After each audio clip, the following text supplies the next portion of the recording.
नमस्कार।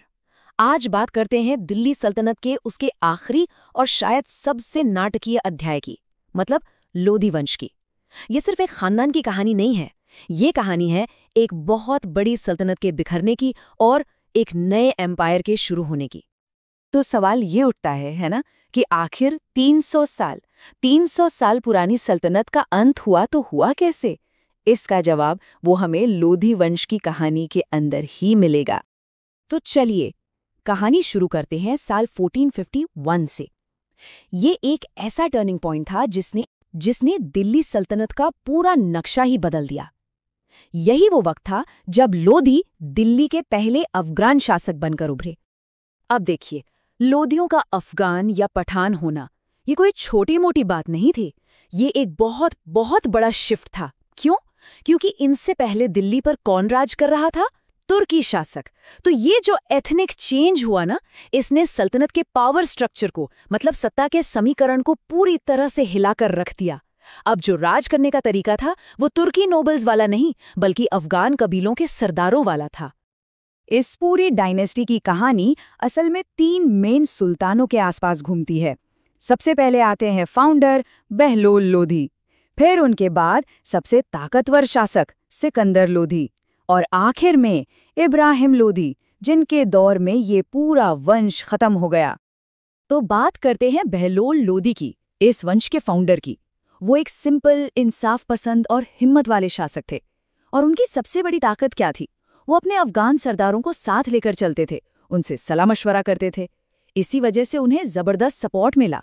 और उनकी सबसे बड़ी जीत 1479 में जौनपुर की जीत, ये एक बहुत बड़ी कामयाबी थी, जिसने सल्तनत के बॉर्डर्स को काफी हद तक मजबूत कर दिया। बहलोल ने तो एक मजबूत नींव रख दी थी, लेकिन उनके बाद आए उनके बेटे सिकंदर लोधी, और उन्होंने तो लोधी वंश को उसके गोल्डन एज, उसके सुनहरे दौर में पहुंचा दिया। सिकंदर लोधी एक कमाल के एडमिनिस्ट्रेटर थे। देखिए उन्होंने क्या क्या किया। सबसे पहले उन्होंने टैक्स सिस्टम को सुधारा, फिर खेतीबाड़ी पर ध्यान दिया, किसानों के लिए सिंचाई का इंतजाम करवाया, और सबसे जरूरी, उन्होंने आगरा शहर की नींव रखी। जी हाँ, वही आगरा जो बाद में जाकर मुगलों की शानदार राजधानी बना। यही नहीं, उनके दौर में आर्किटेक्चर का एक नया स्टाइल भी सामने आया, लोधी आर्किटेक्चर, जो अपनी मजबूती और सिंप्लिसिटी के लिए जाना जाता है। इसकी खास पहचान क्या थी? सिंगल डोम यानी एक गुंबद, मेहराब यानी आर्च, और हाँ, लाल पत्थर का बहुत ही खूबसूरत इस्तेमाल। और मज़े की बात यह है कि इसका असर हमें बाद के मुग़ल आर्किटेक्चर पर भी साफ साफ दिखता है। सब कुछ बहुत अच्छा चल रहा था, है ना?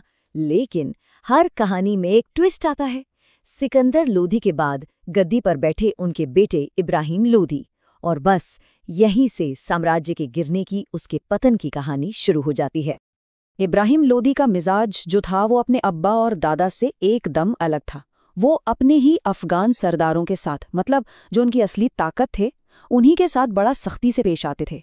नतीजा, सब उनसे नाराज हो गए, और जो सरदार कभी सल्तनत की रीढ़ की हड्डी थे, अब वही उसके खिलाफ खड़े हो गए थे।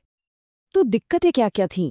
एक तो उनकी कठोर नीतियां, फिर सरदारों से लगातार झगड़ा, पावर को सेंट्रलाइज करने में वो नाकाम रहे, और तो और उनका अपने ही भाई से झगड़ा चल रहा था।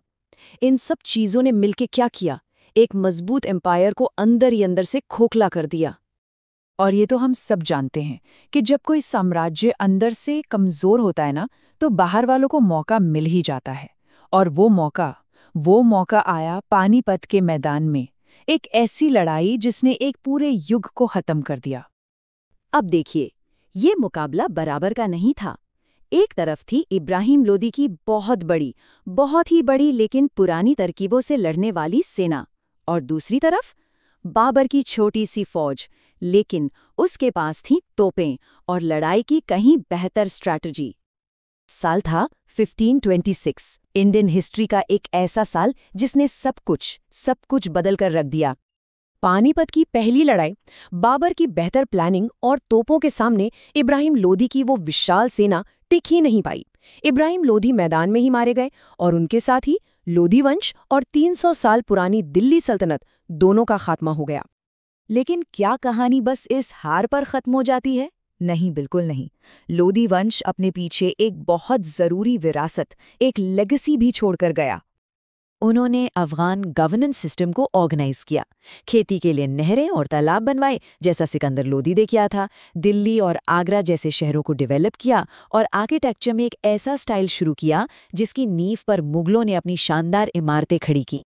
तो आखिर में ये सवाल तो बनता ही है कि क्या बाबर की जीत सिर्फ तोपों की जीत थी, या ये कहानी एक ऐसे साम्राज्य की है जो अपनी ही गलतियों की वजह से अंदर से टूट चुका था।